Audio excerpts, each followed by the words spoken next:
I hear the train a-crawling, it's coming round the bend, and I ain't seen sunlight since I don't know when. I'm stuck in Folsom Prison.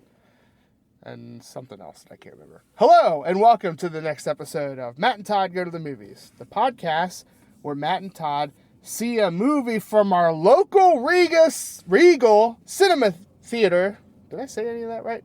Yes, local Regal Cinema Theater. Woo!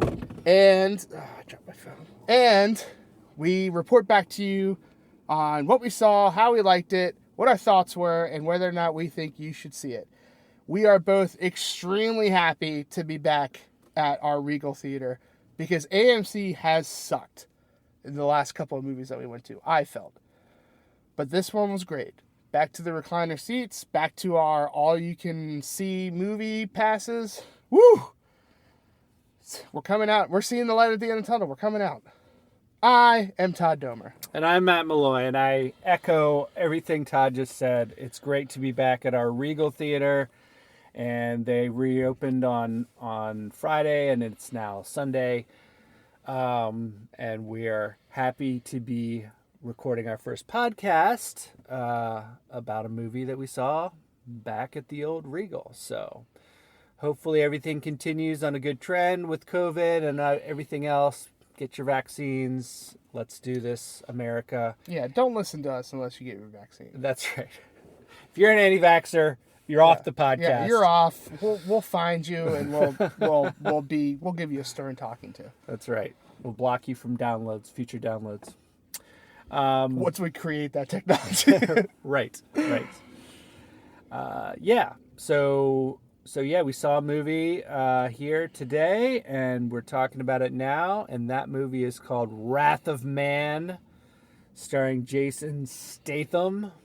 Doing typical Jason Statham things. Very much typical Jason Statham things. And as far as other people in this movie, there's an aging Josh Hartnett in it. Yeah, that was from left field. Yeah, he must have needed some cash from his earlier stardom. Yeah. And that was it for me as far as recognizable people. Mm. Well, we had an Eastwood in this movie. Scott Eastwood. Scott, Clint's boy. Yep. Very similar face structures. Okay. And the guy from, I always forget, I can't remember his name. He was in Burn Notice. Okay. He's the main guy in Burn Notice. And he was in Hitch. He was like the bad guy in Hitch, kind of, I guess. Gotcha. I can't remember his name. White dude, short hair. White dude, he was in short hair. Gotcha. Which one was he? He was the leader of the military group. Okay, yeah. Gotcha. Other than that, that's it. And I dropped my phone, like I said earlier, so I can't check that. I refuse to bend down to grab it. Well, we will carry on with this podcast without phone technology from Todd. It's okay. So what was this movie about? Well, the movie kind of has... it sort of adopts this chapter model where it's giving you like a line from the chapter that's going to be said, and then they show you like a little chapter vignette of something. And so there's two kind of main things that happen, and you get them from kind of two sides of the same coin at different times. And so there's Jason Statham's character, H, if you will. That's not his real name, but I don't think we ever find out what his real name is. So. You don't, no. So his character, it starts out where he's joining up with this armored car service where they, an armored car goes around, picks up money from someplace, and then like delivers it to a bank or like a central facility or whatever.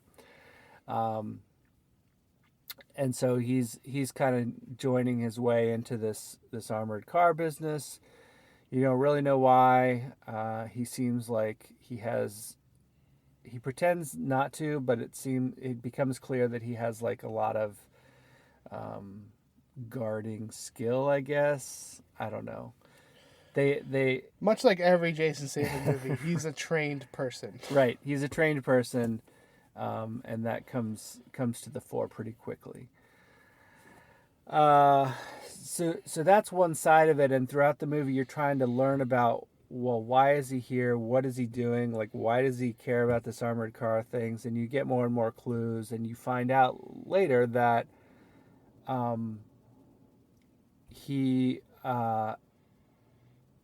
was involved in a situation where his son is killed in like an armored car robbery when he was not working for the armored car service. He was working for a different business. I don't even know what the business was really, but his son gets killed, he gets shot and ends up in the hospital. And so that is like his motivation. He's trying to find the guy who shot his son. Okay, so that's one side of the equation. The other side of the equation is the group of people who are like ex-military guys who were working together to attack armored cars. And they were the group that attacked the armored car where his son got caught up in the mix and ended up getting shot.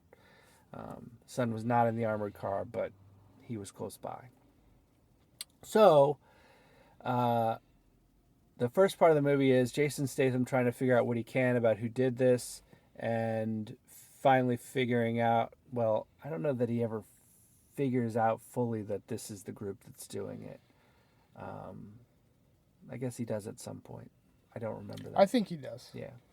And then on the other side, this military group, they've been kind of like just on and off, like living off their earnings or their winnings very frugally, but they decide to go for one last score, and they're going to attack the place where all the armored cars bring the money, and they're going to do it on Black Friday because all this money will be there, like over $100 million, something like that. So it all leads up to this climax of basically this heist goes down, and it's Jason Statham and the workers at the armored car place versus the military group, and what's going to happen from there. And will Jason Statham's character will H get his revenge? Mm-hmm. And will the military group get away with this huge heist? So that's the movie. Yes. It's an action movie, it's a revenge, it's a heist movie, it's all those things. And Todd will now tell us what he thought of this movie. Well, I think your last comment there really summed up of how I feel. Like, it's a heist movie, it's a revenge movie, it's an action movie, and I was like, it doesn't know what movie it wants to be. Is one of my biggest problems with it. Serviceable action movie. There's some fine action in it. There's fine acting, even though I don't think these roles are necessarily hard. Yeah, I mean, the vignette thing that this is a Guy Ritchie film, and it was a little refreshing to have a Guy Ritchie film where there's no like smart talking Brit or something doing smart talking Brit's thing. But it was way too much. Like, I don't think he knew really what he wanted to do or what this movie specifically he wanted it to be. And the vignettes thing I thought were real dumb. Like, I think you can have a fine, good movie that doesn't take place in a straight linear line, but he was all over the place of like, here's a scene, and then it would be like 3 weeks earlier, and then it would be 5 months later, and then it would be 3 months earlier, and it was like, it was too much, and honestly, it was dumb, all the jumping around. It didn't help build the story. Like, the only vignette that I enjoyed was the beginning of the movie, where you're trying to figure out why, obviously, an overqualified Jason Statham is going out for this job and wants this job. And then as soon as that story kind of, hits its stride and it starts to go, boom, 5 months ago, here's another thing that happened and stuff like that. Right. And you're just like, you just get totally... Like, every time we switch pace, I got sucked out of the movie. Like, you're not really given a chance to get sucked in because it changes pace, it changes story, it changes so much between different vignettes or like jumps and stuff like that. Where I think at its heart, this could have been an average to better than average action revenge movie, and I think I don't know Guy Ritchie personally, but I think he just got in his own way, like of just making it a muddled mess. And what do I always say, Matt? More is less. Less is more. More is less is not what you said. So yeah, I mean, like I feel like Jason Statham is a guilty pleasure to me. I enjoy his action movies. Mm-hmm. And I think that even when we saw the previews for this movie and other movies, I leaned over you a couple times and I was like, I'm excited for this movie, but there's not a reason why I should be. And it was a letdown, honestly. Like I just, and it was a letdown to me because there were parts of this movie that I thought were really good and could have been built upon, but he didn't choose to do that. He chose to change the vignette and change everything. So that was kind of frustrating to watch and really hard to follow at times because you're jumping all over the place all the time. So I would say if you're a fan of action movies and if you're a Guy Ritchie fan and you're a Statham fan, sure, go see this movie. There's some decent, good action parts and stuff like that. Maybe you'll like it more than I did, or maybe you'll really dig the vignette style or whatever with the name cards beforehand. I just think that's lazy, bad filmmaking. And you've seen it in other places. Tarantino does it all the time. It's just, not all my movies need to be in a linear line, but the jumping all over the place is bad. And to me, and this is me really going out there with my opinion, I think filmmakers do it when they don't know specifically what the movie they're making is or what they want it to be. So, yeah, if you want to watch it for yourself and see if you like it, I support you. If you're not into action or Guy Ritchie or Statham, then this is probably a movie you can skip. Like, I don't think it has anything for you. And that's where I'm going to end it. Matt, how did you feel about this jumbled mess? Jumbled mess. Well, as referenced in previous podcasts, I really don't like it when things are out of order. Yes. Not that it can't be done well, it can be, but this was not done well. Absolutely. It was confusing at times to figure out where exactly you were in the timeline of what's going on. Wasn't terrible, but it was not good either. Yes. It was like barely tolerable, I'll say. And the jumps are really not even like, the biggest jump is like 5 months. Right. But there's probably like 10 jumps in the movie. Right. And they're from like 1 week earlier or 5 months later and 3 weeks earlier. It's just crazy to me. Typically, jump movies like that go back a good ways, or like you see a childhood thing or whatever. Right. Ugh. What you really have to do is like keep a piece of paper with you as you watch it, and keep then notes. Whenever there's a jump in time, you have to like reference it from where you are right now, because there's times where they're like 5 months earlier, and then they're like 1 week later, so it's for 4 months and 3 weeks earlier. Yes. And then anyway, enough about that. The other thing that I agree with you that the little cards with lines from the movie on them was dumb. Yeah. If you're gonna do those cards, don't make it like something that the character says in that scene with the throwaway line. Yeah. Like there's one of them that's called "Bad Animals Bad," and it ends up getting said by one of the characters. And he's talking about like because the adults ate the cake before the kids. He's like, right. Bad animals, bad. Right. It was at a birthday party. And it had nothing to do with actually what happened in that scene. Man. So it was a dumb idea. Bad Guy Ritchie, bad. The good of this, I thought that the story was somewhat interesting when I could keep track of, where we were in time. I Yeah. did want to know what happened, and I wanted to know what would happen and how it would resolve. I mean, it's an action movie, so you kind of have an idea of how it's going to resolve or your expectation of it. But you still want to know how you get there, and it wasn't an action movie in the way that it's just like, oh, we just shoot guns the entire movie and there's no real plot. There is a decent plot to this, and I thought they did a good job of setting it up and carrying it through. Oh, gosh, excuse me. Yeah, sneeze it out, Todd. Sneeze it out. It's happening. Everyone brace yourselves.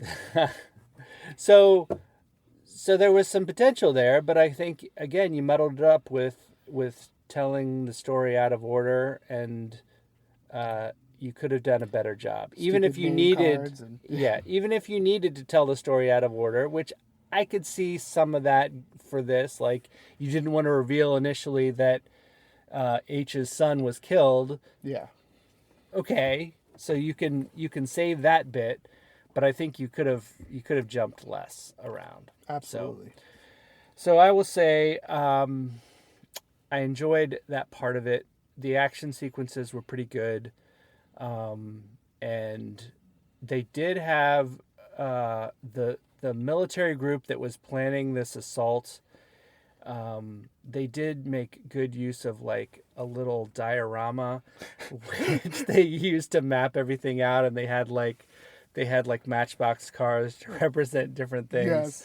Labeled nicely. And a lot of time was spent there. A lot of time was spent there, and whenever, like, during the climactic scene, whenever, like, you needed to know something, they went back to the diorama and showed how they planned it with matchbox cars.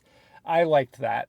I thought that was a fun and funny way of kind of letting you know what was going on or what was going to happen. So kudos for that. Maybe I'm the only one who enjoyed it, but I did enjoy it. So yeah. So like you said, Todd, if you like action movies or Guy Ritchie or Jason Statham, or Josh Hartnett. You probably want to give this a watch. It's it's a serviceable action movie. But if you're a 40-year-old mom who's still crushing on Josh Hartnett, then yeah, he still looks like Josh Hartnett. So he still does. So, and what's his name in this? Boy Sweat. Yeah. Something. Yeah, Boy Sweat something. Boy Sweat Billy. Boy Sweat Billy. Great. Yeah, perfect name. Yeah. So yeah, I'd say if you're in that category, check it out. If not, skip it. You don't need to see this in the theater. You can wait till it goes to a streaming service that you subscribe to, and you'll be fine. Thinking about the nicknames that people had in this movie, it's ridiculous to me because everyone has an elaborate nickname that this one guy who works at the armored car stuff, Bullet is his nickname, gives people. And some of them are like 3 words, like Boy Sweat Billy and stuff like that. And then when Statham gets hired, he's like, all right, your name's Patrick Hill, and he goes Hill. I'm gonna call you H. Just no effort was put into it. Right. And then when you meet everyone else who's got these elaborate like names, you're like, well, you really gave up on this one, didn't you? Yep. Gosh. Well, Matt, how many... Sorry, did you have something else to say? No. Okay. No, I'm just anticipating your rating system here. How many Post Malones would you give this movie?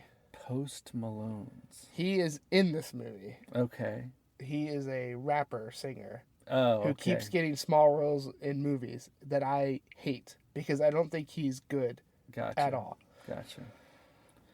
Don't worry, everyone. He gets killed in this movie. Pretty fast. Good. As he should, I guess. Yeah. In your book. In my mind, 0 is the best for Post Malone's, but doesn't fit with our rating system. So obviously 0 Post Malone's is the worst.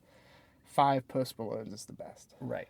So we'll go counter to your own feelings about Post Malone, and we'll say more is better. So I'm gonna go right in the middle here. I'm gonna say this movie is completely average. The bad parts of it are balanced out by the interesting plot and the use of dioramas. Sure. For me. So I'm going to go 2.5 Post Malone's and leave it at that. See it if you want to. I don't care. Fair. I'm at a 2.2, I think. And Okay. it's just I agree with you about the plot. Like, I was engaged, but just the time jumps and the name cards and everything else that directors do that make them special, but really they turn out dumb, in my opinion, means you get a 2.2. Really, it's only still that high because I thought some of the action sequences were pretty good. I'm coming around on the diorama. Yes. And, more dioramas, please, Guy Ritchie. Yeah. There was a fair amount of Johnny Cash in this movie. Yes. So, yeah, that's where I'm at. Okay. Well, that's going to put our average rating for Wrath of Man at 2.35. Confident about that. Yes, correct. So that's below average. So, wait till it's streaming if you're an action guy or girl or non-binary. Check it out. I will say that, so this is the second Guy Ritchie film we've reviewed. The first one was The Gentleman. Okay. I don't think we've seen another Guy Ritchie film together and reviewed it. Hmm. But I remember that one. I don't remember if there was another one. yeah. I'll say, and I think we gave the Gentleman like below average too, if I remember correctly. I don't remember that. I will say in follow-up viewings, my rating has gone higher. Okay. So maybe that'll happen with this movie, but I doubt it. Gotcha. I felt like I liked The Gentleman, but I'd have to go back and listen to it. I think you did, but I still don't think we got it really high marks. Okay. I don't know. But in general, once I saw it again 1 or 2 more times, not in the theaters, when it finally came to like streaming service, I was like, this is better than I thought. Okay. So maybe Guy Ritchie, maybe I'll take my things that I've said about you back, but honestly, probably not. Yeah. Well, you still have some more chances. Keep making movies. Yeah. Maybe you'll get a hit out of us. So that's going to wrap it up for this episode of Matt and Todd Go to the Movies, where we reviewed The Wrath of Man. No, just Wrath of Man. Just Wrath. There's no at the beginning. Don't get confused. Don't get it twisted. And gave it a below average rating. So, watch if you want, but we don't really recommend. You can probably skip it. So, fair. Thank you for listening to our podcast. We appreciate all listeners. Unless you're an anti-vaxxer, then get out of here. And we'll see you next time. Da da da da da da da da. Da da da.